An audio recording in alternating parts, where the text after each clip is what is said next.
आपने भी मेरी तरह कई बार यूरोप के लिए अप्लाई किया होगा और वीज़ा नहीं मिला। अब आप सोच रहे होंगे कि भैया जी हमारा फ्यूचर तो गया, अब कोई चांस नहीं। भैया जी चांस है, निकलो गल्फ कंट्री में, अरब कंट्री में। क्या पता ये खोटा सिक्का वहीं पे चल पड़े।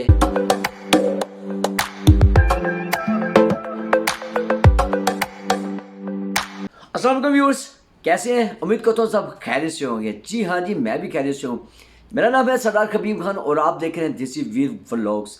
जी हाँ, ये व्लॉग तो नहीं है, लेकिन आज की वीडियो स्पेशल उन दोस्तों के लिए कि जब मैं पाकिस्तान से सऊदी अरब की तरफ ट्रैवल करके आ रहा था तो उन्होंने मुझे कमेंट किया कि भैया जी अगर आप सऊदी अरब में सेटल हैं तो हमें भी सऊदी अरब के बारे में कुछ जानकारी दीजिए, क्योंकि हम भी यहाँ पे सेटल होना चाहते हैं, यहाँ पे रहना चाहते हैं, यहाँ पे काम जाम करना चाहते हैं। तो अगर आपने सऊदी अरब आने का इरादा बना लिया तो आपके बारे में कुछ जानकारी होनी चाहिए। लेकिन उससे पहले अगर आप नए हैं मेरे चैनल पर, मेरे चैनल को अभी तक सब्सक्राइब नहीं किया तो जल्दी से सब्सक्राइब करिए, और ताकि मजीद आने वाली नई नई वीडियो आप तक पहुंचती रहें। सऊदी अरब आने से पहले आपके पास वीज़ा होना चाहिए जो सऊदी गवर्नमेंट की तरफ से इशू किया गया हो आपके नाम पे।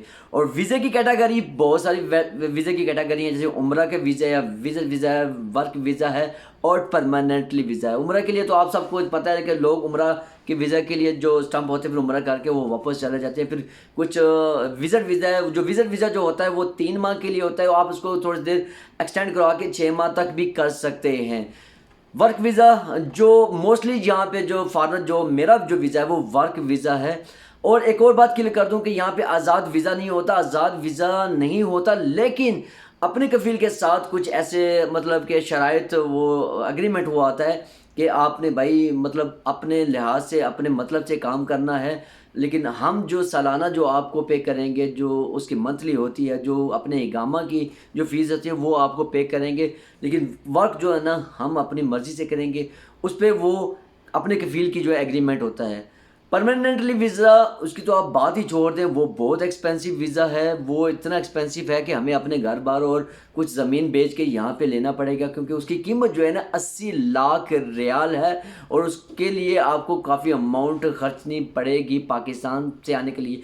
लेकिन है वो आपके लिए परमानेंटली होगा, आपको जो झंझट जो है ना ख़त्म हो जाएगी। लेकिन ये वही कर सकते हैं जो बड़े मतलब ताजर बड़े बड़े लोग हैं, वो ये वीज़ा वो ख़रीद रहे हैं। वर्क वीज़ा की बात की जाए तो वर्क वीज़ा तो उसकी डिफरेंट फीसिस है, लेकिन मोस्टली जो है ना वो 10,000 रियाल के करीब करीब 8 9 10 हज़ार रियाल करीब करीब के ये आपको पड़ जाते हैं। तो रियाल की अगर बात की जाए, यहाँ पे रियाल चलता है, रियाल पाकिस्तानी रुपए के हिसाब से 80 82 रुपये चल रहा है। तो 10,000 रियाल को आप कैलकुलेशन करें तो आपका वीज़ा कितने का पड़ रहा है, कम से कम मतलब 7.5 8 लाख 9 लाख का ये आपको वीज़ा पड़ रहा है। फिर आपको यहाँ पे आने के लिए कुछ माह के बाद जो है ना आपको यहाँ पे एक रेजिडेंशियल कार्ड जो है ना वो बनवाना पड़ेगा, वो भी उसकी अलहदा से चार्जेस हैं, उसकी फ़ीसिस हैं, वो भी कम से कम आपके वीज़े पे डिपेंड है कि आपका महीना क्या है। यहाँ पे महीना चलता है, जिस वर्क पे आप आते हैं, आप स्किल पे आते हैं, वो आपको इकामा बनाना पड़ता है। जैसे मेरा जो है ना वो ड्राइविंग का है और यहाँ पे साथ में मेरा ड्राइविंग लाइसेंस भी है, वो भी ज़रूरी है, अदरवाइज़ आप ड्राइव नहीं कर सकते। तो मैंने की बात की जाए तो कुछ लोग यहाँ पे कारपेंटर और वेल्डर्स मतलब मुख्तलिफ़ कैटेगरी के वीज़ा पे आते हैं, और मुख्तलिफ़ कैटेगरी के वीज़ा की जो है ना फीसिस वो अलहदा होती है। घर के वीज़ा की बात की जाए, सेके हास का वीज़ा जो मिलता तो 8 9 हज़ार का मिलता है, लेकिन जो मंथली जो वो जब रीन्यू होता है ना वो 650 से 1200 तक वो रीन्यू होता है। लेकिन जो अदर जिसको हम आज़ाद वीज़ा हम समझते हैं कि भाई हमारी खुद की वर्कशॉप हो या हमारी मतलब कि कुछ दुकान या कोई शॉप हो, मतलब अपनी मर्ज़ी का जो काम करते हैं, तो भैया जी वो बहुत एक्सपेंसिव लगता है। 10 से 12 हज़ार और 14 हज़ार तक भी लग सकता है। अगर कफील आपके साथ मोहब्बत करता है तो फिर 10 हज़ार तक मतलब 12 हज़ार तक वो लग सकता है।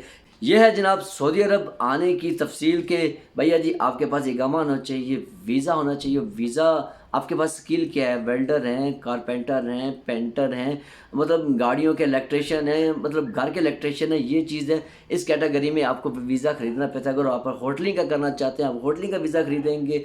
और कुछ लोगों की मिस्टेक है कि भाई मैंने आज़ाद वीज़ा ख़रीदना, आज़ाद वीज़ा ख़रीदना। भाई आज़ाद वीज़ा नहीं होता, लेकिन हाँ आपके कफील के साथ ये एग्रीमेंट होता है कि भैया जी हम अपनी मर्ज़ी से काम करेंगे, आपका उसमें कुछ यही होगा, सपोर्ट होगी कि अगर कुछ ऐसे मामलात हो तो आप हमारे साथ खड़े होंगे।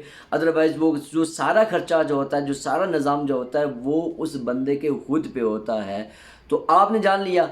अब सऊदी अरब की रिहाइश के बारे में बात की जाए, रेजिडेंशियल मतलब अकोमोडेशन के बारे में की जाए कि भाई यहाँ पे क्या हालात है, वो खाने पीने का क्या मामला है।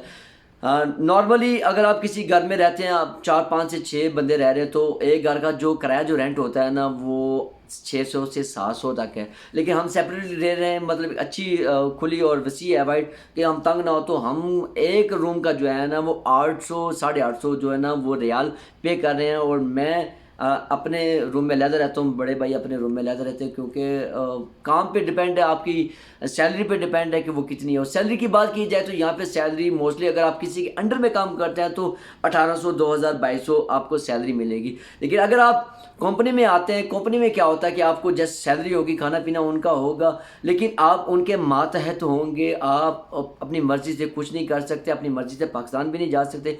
जब वो चाहेंगे वो आपको भेजेंगे। और कंपनी में ज़्यादा से ज़्यादा 1400 1500 1800 तनख्वाह मिलती है। लेकिन अगर आप वर्क वीज़ा पे आते हैं, वर्क वीज़ा महंगा तो होता है, लेकिन आप उसके पैसे यहाँ पे पूरे कर लेते हैं, क्योंकि अगर आप अच्छा खासा काम करते हैं ना तो 5 से 10 हज़ार रियाल तक, 5 से 7 8 हज़ार रियाल तक आप जो है ना मंथली आप यहाँ पे अर्न कर सकते हो। रियाल तो मैंने आपको पहले बताया कि 80 82 रुपये पाकिस्तानी चल रहा है। कुछ लोग बिना देखे जो है ना कंपनी में आ जाते हैं कि सस्ता वीज़ा है, फिर वहाँ पे फंस जाते हैं, फिर वो रोते हैं कि भैया जी हमारे हालात बहुत टाइट है, हम बाहर नहीं जा सकते, कंपनी वीज़ा पैसे नहीं दे रही।